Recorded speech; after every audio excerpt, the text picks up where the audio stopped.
Season begins with Joel Miller and his daughter Sarah as they live a quiet, ordinary life. Everything changes when a sudden zombie outbreak plunges the world into chaos. As they attempt to flee their town after a car crash, they're nearly killed by the infected, only to be saved by a soldier. However, the soldier receives orders to eliminate them, fearing the infection. He opens fire, fatally wounding Sarah, who dies in Joel's arms. 20 years later, society has collapsed, and Joel now lives in a quarantine zone in Boston. He's trying to secure a car so he can travel to Jackson, Wyoming, where his brother Tommy is living.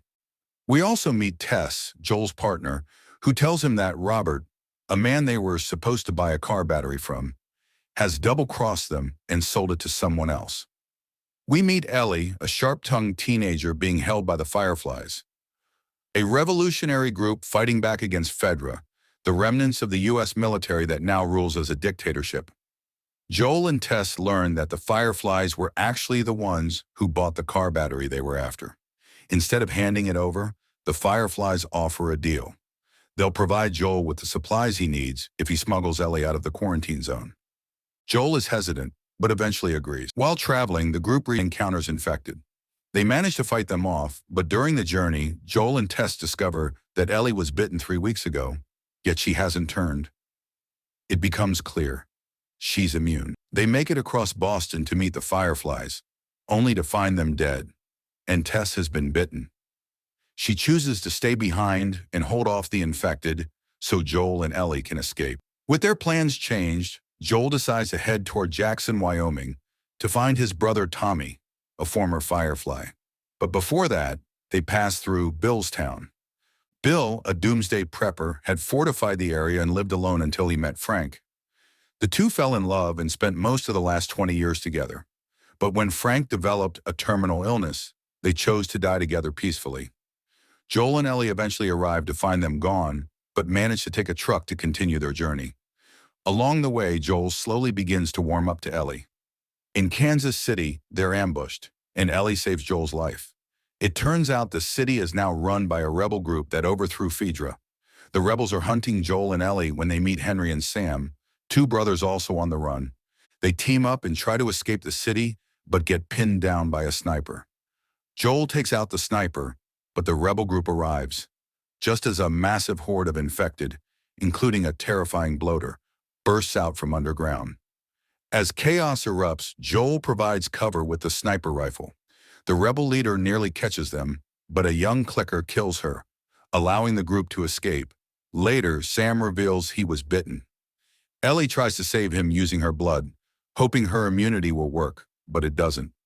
Sam turns and Henry is forced to shoot his brother before taking his own life. Months later, Joel and Ellie finally make it to Jackson, where Joel is reunited with Tommy. They spend some time there, and Joel struggles with the fear that he may not be able to protect Ellie. With Tommy preparing to become a father, Joel briefly considers passing the responsibility on to him. In the end, though, Joel decides to see the mission through himself. They eventually reach a university that had been converted into a Firefly lab, only to find it abandoned. They learn the Fireflies have relocated to Salt Lake City. Before they can leave, they're attacked by raiders, and Joel is severely injured. He urges Ellie to leave him, but she refuses to lose another person she loves. We flash back to Ellie's time in the Fedra Academy, where we meet her best friend Riley. The two share one last night of fun, confess their love, and share a kiss, only to be bitten by an infected. Riley turns, but Ellie survives, discovering her immunity. Back in the present, Ellie searches for food and encounters David and James, members of the group that ambushed Joel and Ellie at the university. While David pretends to be kind, we soon learn he's a pedophile and a cannibal. He tries to manipulate Ellie into joining his group. She resists, breaks his finger, and later kills James to escape. She and David end up in a burning steakhouse where Ellie ultimately kills him in a brutal fight. Joel arrives just in time to comfort her, fully embracing her as his daughter. Not long after, they finally make it to Salt Lake City. As they travel, Joel and Ellie come across a giraffe, and Ellie gently feeds it. In that quiet, beautiful moment, we're reminded that even in the darkest times, there's still light. Later, Joel opens up to Ellie, revealing that after Sarah's death, he tried to take his own life. Ellie tries to comfort him, saying, So time heals all wounds, I guess. but Joel responds softly, Wasn't time that did it. it's clear then. They saved each other. They move on, but before long, they're ambushed and captured by the Fireflies. Joel wakes up in a hospital, confused and immediately asking where Ellie is.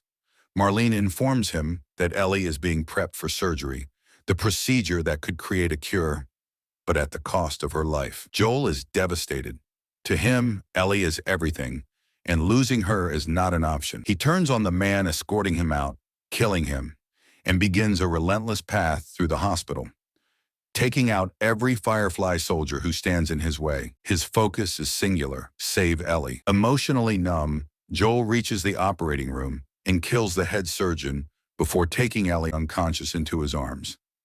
Marlene confronts him one last time, pleading with him to reconsider, insisting this is what Ellie would have wanted. But Joel refuses. He shoots and kills Marlene. Later, Ellie wakes up in the back seat of a car. Joel lies to her, telling her the cure was impossible. They return to Jackson.